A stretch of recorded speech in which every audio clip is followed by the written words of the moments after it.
नमस्कार। मैं अभी आपको ये बताने जा रही हूँ और एक अनमोल जानकारी देने जा रही हूँ और मैं कोशिश करूँगी कि पूर्णतः सत्यता के साथ इस बात को मैं रखूँ, जितना मैं समझ पाई उतना। मैं और आप बचपन से सुनते आ रहे हैं कि चाँद में दाग है और कि कवियों ने भी इसे अपने कागज़ पर उतारा है कि चाँद में दाग है। जी हाँ, चाँद में दाग है। चाँद में दाग किस तरह से है, ये मैं बता रही हूँ। राजा दक्ष राजा दक्ष तो नहीं बोलूँगी, प्रजापति दक्ष। प्रजापति दक्ष जो कनखल के राजा थे, शिव के ससुर थे, सती के पिता थे, ब्रह्मा के पुत्र थे और कनखल के प्रजापति थे। तो उनकी 54 कन्याएँ थीं, जिनमें 27 कन्या उन्होंने चंद्रमा को दी थी। तो चंद्रमा को 27 कन्याएँ उन्होंने दी थी। तो चंद्रमा केवल रोहिणी से आसक्त था। रोहिणी को वो अत्यधिक प्रेम करता था और अन्य कन्याओं को दक्ष की अन्य कन्याओं को या अन्य पुत्रियों को उतना नहीं करता था। इससे उनकी जो पत्नियां थीं वो विचलित हो जाती थीं और चंद्रमा से शिकायत करती थीं, लेकिन चंद्रमा को केवल रोहिणी में आसक्ति थी। तो पुनः उन्होंने अपने पिता दक्ष को इस बात की शिकायत की।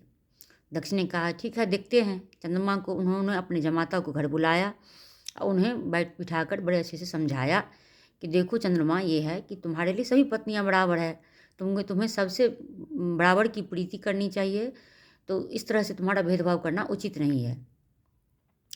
लेकिन चंद्रमा इस पर कुछ नहीं बोला और पुनः अपने घर वापस गया। फिर बहुत कुछ दिन बीते तो उनकी जो अन्य पत्नियाँ थी तो उनके साथ वही भेदभाव हो रहा था जो उन्हें अच्छा नहीं लगता था, क्योंकि चंद्रमा की प्रीति केवल रोहिणी से थी। जहाँ जाता वो रोहिणी को लिए जाता, रोहिणी के साथ जाता, रोहिणी सदा उसके साथ रहती। तो पुनः उनकी सारी अन्य पत्नियाँ जो है अपने पिता दक्ष के घर आए और फिर उन्होंने दक्ष से अपने पति चंद्रमा की शिकायत की। तो दक्ष ने कहा अच्छा ठीक है। फिर उन्होंने चंद्रमा को बुलाया। तो चंद्रमा को बुलाया तो इस बार समझाने का काम उन्होंने नहीं किया। उन्होंने कहा हे चंद्रमा, तुमको अपनी सुंदरता पर बहुत ही घमंड है। तुम बहुत सुंदर हो, बहुत धवल हो, गौर वर्ण हो, सुंदर हो, मनोहर हो, तो तुमको इस पर इतना घमंड है ना, तो जा, तुझे कोढ़ी हो जाएगा, कुष्ठ हो जाएगा। उन्होंने चंद्रमा को शापित कर दिया। अब तो चंद्रमा जब ही शापित हो गया तो चंद्रमा की चांदनी तो मुरझा गई, उसकी जो रोशनी थी वो तो चली गई। आप समझ सकते हैं, आप सोचिए कि दिन में सूरज ना हो और रात में चंद्रमा नहीं हो तो मनुष्य का क्या हाल हो सकता है। 5-15 पखवाड़े की एक अंधेरी रात आती है जिसे हम कृष्ण पक्ष कहते हैं।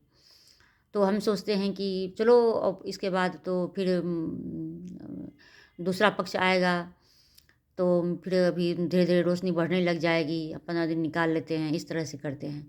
अगर पूरे के पूरे महीने अगर कृष्ण पक्ष ही चलता रहे तो फिर क्या होगा। तो इस तरह से चंद्रमा की चांदनी चली गई। तो फिर तो बड़ा ही हाहाकार मच गया। सभी देवता सब सोचे कि ये क्या हो रहा है। और सबसे पहले जो जो दुखी और व्यथित हो जाते वो तो हमारे इंद्र जी हैं। उनका तो सिंहासन ही डोलने लगता है कि उनको जानकारी जब तक अच्छी तरह नहीं मिलती तब उससे पहले ही वो उनका सिंहासन हिलने लगता है कि ये क्या हो गया। तो फिर सब मिलके जब उन इंद्र सभी देवताओं को लेकर जो ब्रह्मा जी के पास गए, गुरु बृहस्पति के पास गए, तो फिर गुरु को लेकर ब्रह्मा जी के पास गए। सब उन्हें ये क्या हो रहा है, क्या हो रहा है।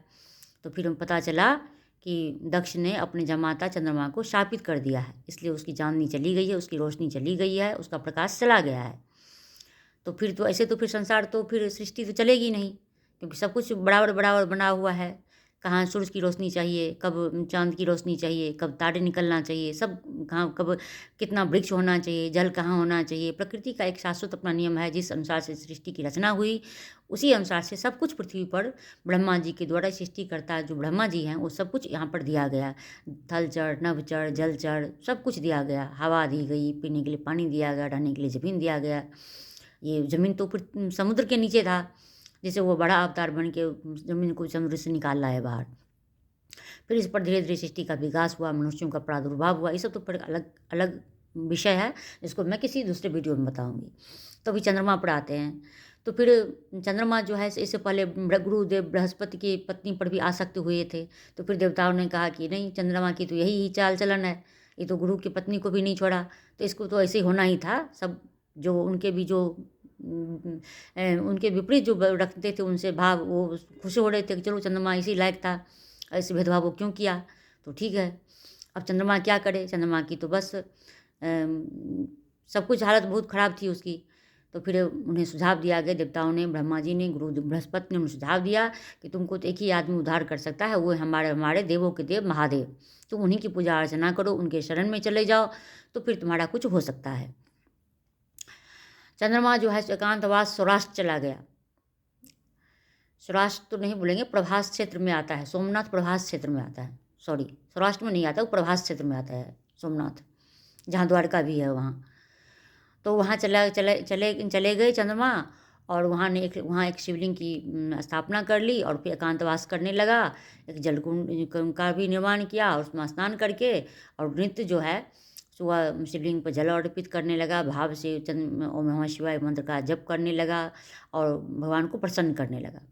ये करते करते बहुत समय जब बीत गया तो भगवान महादेव प्रसन्न हुए तो बोले कि हे चंद्रमा, बताओ तुम्हें क्या कष्ट है। तो वो अपनी हालत को बताया कि इस तरह की बात हो गई, हमें तो अब इस दुख में से आप ही मुझे निकाल सकते हैं। तो फिर तो उन्होंने चंद्रमा को पहले की तरह सब काया कर दी। फिर पुनः उतने से ही चंद्रमा को संतुष्टि नहीं हुई, क्योंकि हर एक आदमी चाहता है कि जो मेरा पहले का बल था वो सब वापस आ जाए। सदा सर्वदा तो मैं देवताओं की, यहाँ से ये हो रहा है कि सदा सर्वदा देवताओं की काया भी एक जैसी नहीं रही है, तो मनुष्य की क्या विशात है। तो चंद्रमा इतने से संतुष्ट नहीं हुआ, पुनः वो महादेव की जब पूजा करने लगा, और करते करते जब बहुत तपस्या की तो फिर महादेव फिर प्रसन्न हुए, बोले अब क्या चाहिए तुमको। तो फिर उन्हें वरदान दिया कि पहले की तरह तुम सुंदर बन जाओ। स्वरूप लावन सब उसका वापस हुआ। कोढ़ी कुश्ती जो रोग उन्हें हो गया था वो सब क्षय हो गया, दूर हो गया उसका।